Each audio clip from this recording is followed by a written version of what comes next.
आज 24 लोकसभा का 6वें चरण का चुनाव 25 मई को है और आज समाजवादी पार्टी के राष्ट्रीय अध्यक्ष अखिलेश यादव का जनसभा था और इस जनसभा को संबोधन करते हुए उन्होंने क्या बोला। हमारे साथ हैं उग्रसेन भाई। उग्रसेन भाई, आज राष्ट्रीय अध्यक्ष जी का जनसभा था। जी भीष्म शंकर कुशल तिवारी के समर्थन में उन्होंने जनता से अपील किया वोट देने के लिए। क्या कहते हैं और किस तरीके से इसको पूरा देखते हैं? देखिए, पूरे हिंदुस्तान में एक बदलाव की आंधी चल रही है। इसके पीछे सबसे बड़ी चीज़ है कि संविधान जो खतरे में है, पूरे देश में एक लोगों को लग रहा है कि अब इंडिया गठबंधन जो चल रही है, आदरणीय राहुल गांधी, आदरणीय अखिलेश यादव के नेतृत्व में पूरा उत्तर प्रदेश इंडिया गठबंधन की तरफ नजरें गड़ाए हुए है। क्योंकि हर आदमी इस तानाशाही और जुल्मी सरकार से अपने आप को निजात चाहना चाहता है। नौजवानों को न बेरोजगार मिला, न जो किसानों को कोई MSP मिली, तो तमाम ऐसे चीज़ें हैं जो मूलभूत सुविधाएं जो संविधान से वंचित करने का काम करने जा रही है सरकार।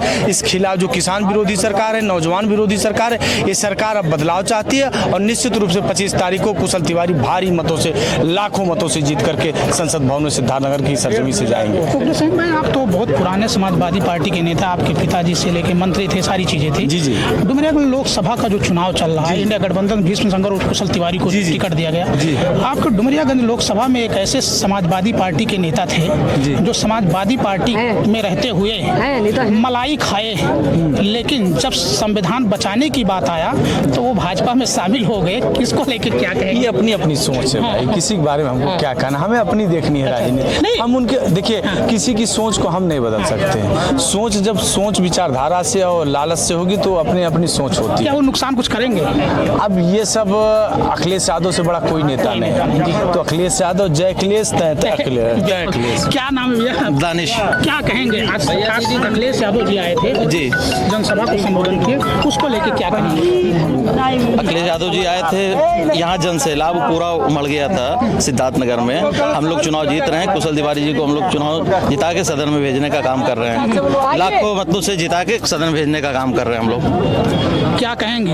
आज अखिलेश यादव जी आए थे, महिलाओं को लेके, युवाओं को लेकर के संविधान बदलने की बात। मैं आपको बता दूं, आज हमारे राष्ट्रीय अध्यक्ष जी आए थे और ये धरती, पहले तो आप अपना परिचय बता। मैं बता रही हूँ, मैं परिचय मैं बताती रहूंगी। ये अपनी धरती उबाल खा रही है कि जल्दी से 25 मई आए और इतनी साइकिल की बटन दब जाए कि आगामी 6 तारीख को जो रिजल्ट आए, सबसे नंबर 1 पे डुमरिया, 4 तारीख को नंबर 1 पे डुमरियागंज रहे। मैं अधिवक्ता हूँ, तमाम अधिवक्ता हमारे आए थे, तमाम समुदाय के लोग आए थे और हम कहना चाहते हैं कि इस 25 तारीख को इंडिया गठबंधन को, आदरणीय कुशल तिवारी जी को भारी से भारी मतों से विजयी बनाने के लिए हम लोग आ गए हैं। सबसे बड़ी बात यह है कि भाजपा और RSS के तमाम दिग्गज नेता कहते हैं कि 400+ के संविधान बदलने की बात कर रहे हैं। अगर संविधान बदला जाएगा तो सबसे ज्यादा नुकसान महिलाओं का। आप सुनिए, मैं आपको दूं, संविधान बदला जाएगा, सबसे ज्यादा नुकसान मीडिया का है, जो आप मेरे सामने डिबेट करें। मैं आप सुनिए, और जब संविधान ही नहीं रहेगा, बाबा भीमराव अम्बेडकर के सपने को ही नहीं रहेगा, तो पूरा देश ही बर्बाद हो जाएगा। इसीलिए तो कह रहे हैं कि देश बर्बाद करने में लगे, ये देश बर्बाद कर चुके हैं, अब हम लोग बचाने में लगे कि कहीं से अगर एक संविधान बचाए। और एक ये लोग मंगलसूत्र, महिलाओं के मंगलसूत्र पे भी जा रहे हैं, ये लोग गौर करिएगा, सब तो बेच चुके हैं, मंगलसूत्र भी बेच देंगे तो कहाँ रहेगा समाज, कहाँ रहेगा जनता, करेगी महिलाएं हमारी कहाँ रहेंगी? तो हम तो आपसे भी अपील करेंगे कि आपके माध्यम से कम महिलाओं के मंगलसूत्र को बचाइए, संविधान को बचाइए और आप खुद एक वोट साइकिल को दीजिए। अरे यहाँ तो यहाँ तो आप दीजिए, अपना वोट से यूजिए। यहाँ तो कहते हैं कि मोदी जी का विश्व में डंका बज रहा है और आप कह रही हैं देश बर्बाद। तो आप महोदय, मैं आपको बता दूं, जैसे मैं हमारे राष्ट्रीय अध्यक्ष जी ने भी कह दिया कि 400 पार मतलब 143 ही इनको मिलेगा, बहुत मुश्किल से मिलेगा। और डंका कहाँ बज रहा है बताइए? मोदी जी खुद रो रहे हैं, वो रो रहे हैं, वो अपने बनारस में उनको कई रैलियां करनी पड़ी, यही डंका बज रहा है। अपने ही उनको लोकसभा में उनको रैलियां करनी पड़ी, डंका नहीं बज रहा है। अब उनका डंका बजने वाला है, उनको भगाने वाले हम लोग हैं, ठीक है? ढोल नगाड़े हम लोग बजाने वाले हैं, ठीक है? प्रधानमंत्री का डंका बजेगा। क्या कहेंगे? आज अखिलेश यादव जी आए थे, संविधान को लेके, यूथ को लेके, नौकरी को लेके, बेरोजगारी को लेके बात किए, कितनी जागरूकता हुई? देखिए, मेरा नाम अनीता द्विवेदी है, राष्ट्रीय अध्यक्ष जी आए थे, आपने देखा है, और राष्ट्रीय अध्यक्ष जी आए थे, आप ही रिजल्ट बता दीजिए। नहीं, रिजल्ट तो हम इसके पहले ब्रजेश पाठक जी आए थे, आपको क्या लगा? राष्ट्रीय अध्यक्ष जी मुख्यमंत्री थे, ब्रजेश पाठक जी उप मुख्यमंत्री हैं। अगर इसकी आधी भी भीड़ ब्रजेश पाठक जी में रही हो तो तुलना कर लीजिए। पद और उपपद दो ही होता है, तो पद के मंत्री आए थे उसमें। इसके बाद भी तमाम रैलियां होने वाली भारतीय जनता पार्टी की। आप तो समाजवादी पार्टी के सच्चे सिपाही हैं। 2022 में इससे ज़्यादा भीड़ लगती थी, याद है? 2022 के चुनाव में, विधानसभा के चुनाव में हम लोग भी कवरेज करते थे और आदि, अरे सुनिए ना, पहले कोई सवाल सुन लीजिए। 2022 के चुनाव, विधानसभा चुनाव में इससे ज़्यादा आधी थी और सब लोग भाजपा के, सपा के, बसपा के निकल करके समाजवादी पार्टी ज्वाइन कर रहे थे कि समाजवादी पार्टी की सरकार हो। जब रिजल्ट आया क्या हुआ? आप कहलवाना क्या चाह रहे हैं? हम ये कहलवाना चाह रहे हैं कि जो भीड़ दिखता है, अच्छा। जो डुमरियागंज के लोग थे, समाजवादी पार्टी के नेता थे, जब संविधान बचाने की बात आई, अच्छा। समाजवादी पार्टी के कैंडिडेट जिताने की चुनाव आई, जो समाजवादी पार्टी के सरकार में रहे, सत्ता में मलाई खाए, जिला पंचायत अध्यक्ष हुए, ब्लॉक प्रमुख हुए, आज जब सत्ता को जिताने की बात आई, संविधान बचाने की बात आई, तो भाजपा में चले गए। वो नुकसान करेंगे कि नहीं करेंगे? हम ये कोई नुकसान नहीं होगा। अच्छा। देखिए, यादवों के नेता आदरणीय अखिलेश यादव जी हैं। आप इस बात को बहुत गंभीरता से ले लीजिए।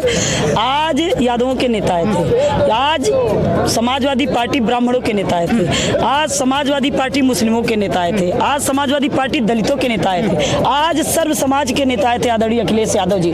किसी के आने, किसी के जाने से कोई परवाह और कोई फिक्र नहीं पड़ेगी। आपने 2022 का जिक्र किया, 2022 में समाजवादी पार्टी हारी कहाँ है? हारी है? आपको लगता है? आप तो तीसरी नेत्र हैं। आपको जो सच्चाई आप नहीं, अरे भाई हम तीसरी कह रहे हैं, हम एक और आपको प्रमोशन दे दिए। प्रमोशन नहीं, मैं एक और प्रमोशन दे दिया आपको।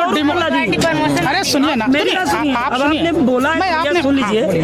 2022 में समाजवादी पार्टी हारी नहीं, हराई गई है। हारी नहीं है, हराई गई है। हम 109 सीटों पर 5000 वोटों से चुनाव हारे हैं। हमारी यही खलीलाबाद की मतगणना चल रही थी। ऐसी कौन सी ईवीएम है कि जो जहाँ पे भारतीय जनता पार्टी जीतती है वहाँ जीत 10 बजे तक हो जाती है, 11 बजे तक, और जहाँ समाजवादी पार्टी जीतती है वहाँ रात के 10 बज जाते हैं। ऐसी मतगणना ईवीएम से होती है क्या? ऐसी मतगणना ईवीएम से होती है क्या? यही जो आप बोल रही हैं, हाँ। यही 2024 4 जून को भी होगा क्या? ऐसा कुछ नहीं नहीं होगा ना? ऐसा कुछ नहीं होगा।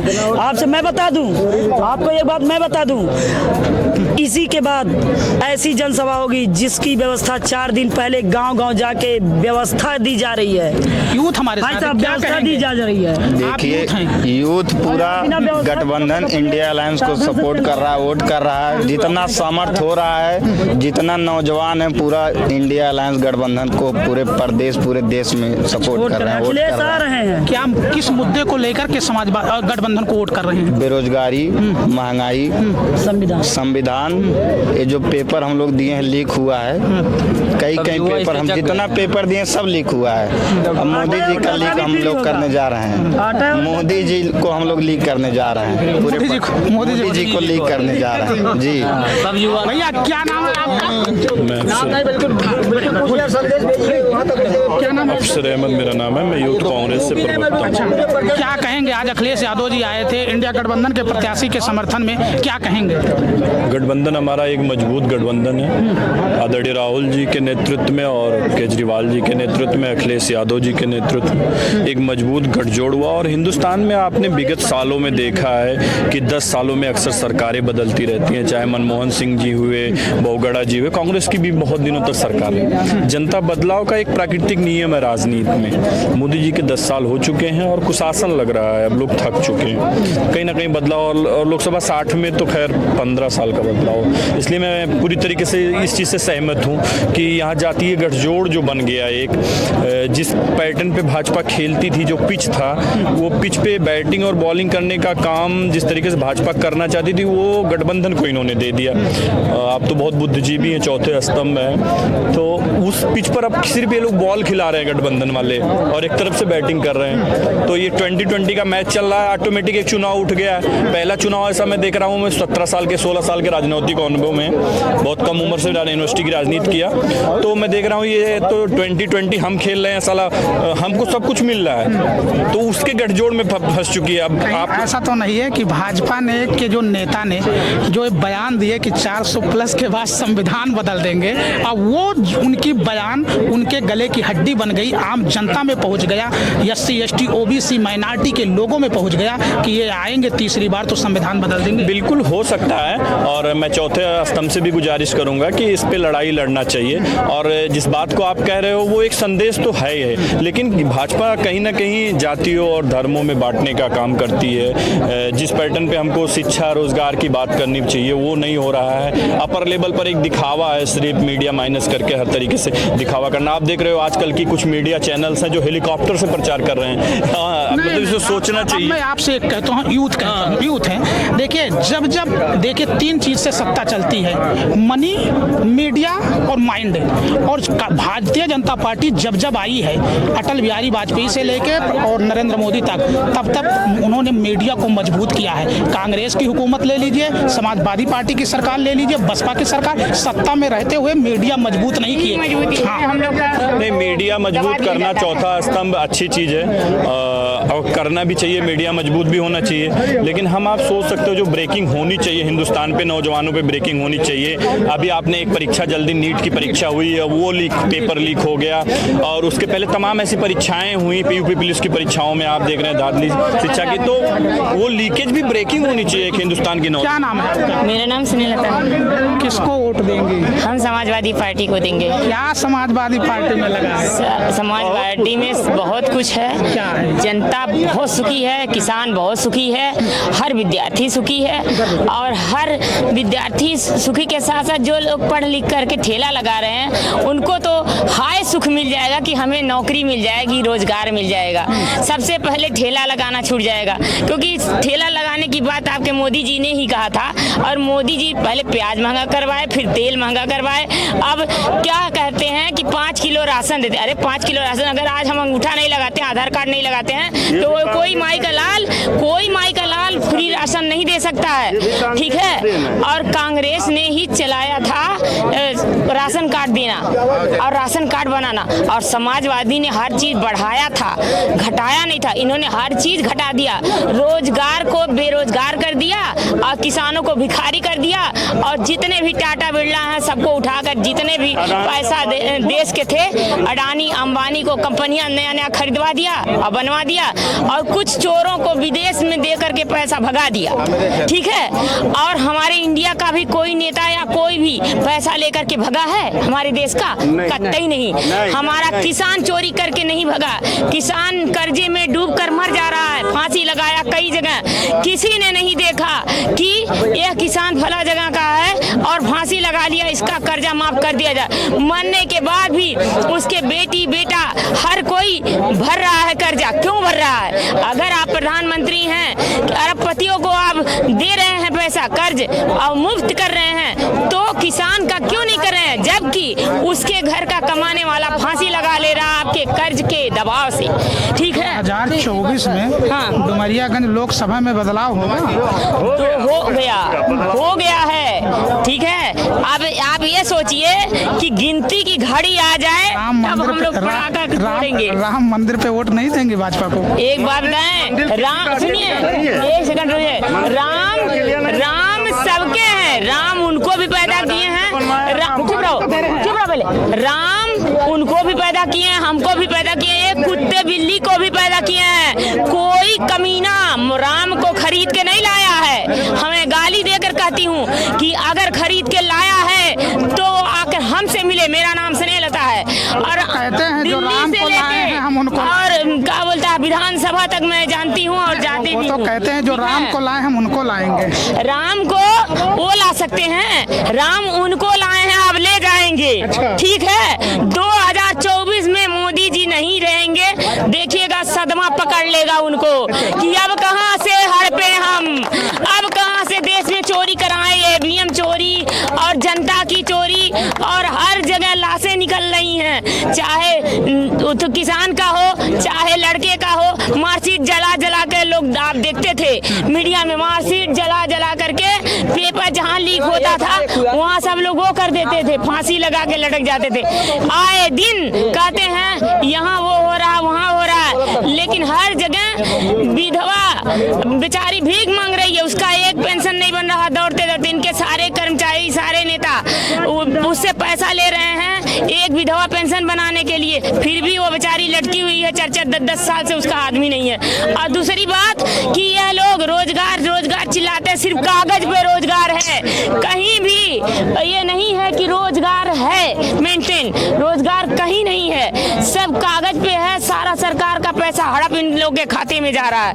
कभी ऐसा नहीं है कि वह लोग ये कह सके कि हाँ हमने कोई अपने इंडिया के लिए कुछ किया है। अरे किए हैं तो सिर्फ गुजरात के लिए किए हैं, किए हैं तो सिर्फ दलालों के लिए किए हैं, किए हैं तो सिर्फ कंपनी के जितने चोर हैं उनके लिए किए हैं, अडानी अंबानी के लिए किए हैं। और जितने लोग को पैसा नहीं देना चाहिए उनको पैसा देकर विदेश भगा दिए हैं। बोल रही हो, कल जगदम्बिका पाल बुला लेंगे, क्या कहो? ऐसा है, जगदम्बिका पाल के नाम एक संदेश देते हैं कि 15 साल से 18 साल से उनके साथ रहने वाला, झंडा उठाने वाला कोई माई का लाल या कोई स्त्री कह दे कि मुझे एक सफाई कर्मी में भी इसने लगवाया है काम, वो सब भीख मांग रहे हैं। और उनके प्रचारक भी आज 10-10 रुपये के लिए तरस रहे हैं, सिर्फ पेट के खाने पे वो रखते हैं कि हमारा प्रचार करो। वो भी राशन जानते हैं, वो राशन जो है कोटे से आता है, कोटे से आता है, कोटे का राशन खिला करके पेट पे प्रचार कराते हैं। तो हमारी पार्टी पेट पे प्रचार नहीं कराती है, हमारी पार्टी उनके मेहनत का रोज डेली 400 रुपया 500 रुपया देती है, कभी ऐसा नहीं करती है। हमारी पार्टी शान से कहती है कि लो तुम्हारे पूरे दिन का मजदूरी है, हमारी पार्टी प्रचार करवा रही है, पैसा लो, ठीक है। रोज 400 रुपया देती है और प्रचार कराती है। हाँ देख सकते हैं, ठीक है, ये महिलाओं का है। जब हमारी सरकार बनेगी तो उनको मनरेगा की मजदूरी मिलेगी और नौकरी मिलेगी, सब कुछ मिलेगा। 8,000 रुपया महीना मिलेगा आप लोगों को, राहुल गांधी ने कहा है। बस 85 रुपया। तो देख सकते हैं, ये महिलाओं का बयान था और इनका साफ कहना है कि आरएसएस और बीजेपी के नापाक इरादे और उनके बयान जिस तरीके से आया कि 400 प्लस के बाद संविधान बदल देंगे, तो ये मीडिया के दौर में हर घर तक उनके बयान को पहुंच गया और लोगों ने इसको गंभीरता से लेते हुए अब उन्हें 2024 में हटाने की वादा कर रहे हैं। तो आज अखिलेश यादव आए थे और जनसभा किए, और इस जनसभा के में कहने वाले कहते हैं कि 2024 में भारतीय जनता पार्टी की विदाई होना तय है। मिथिलेश कुमार, समाचार भारत, सिद्धार्थनगर।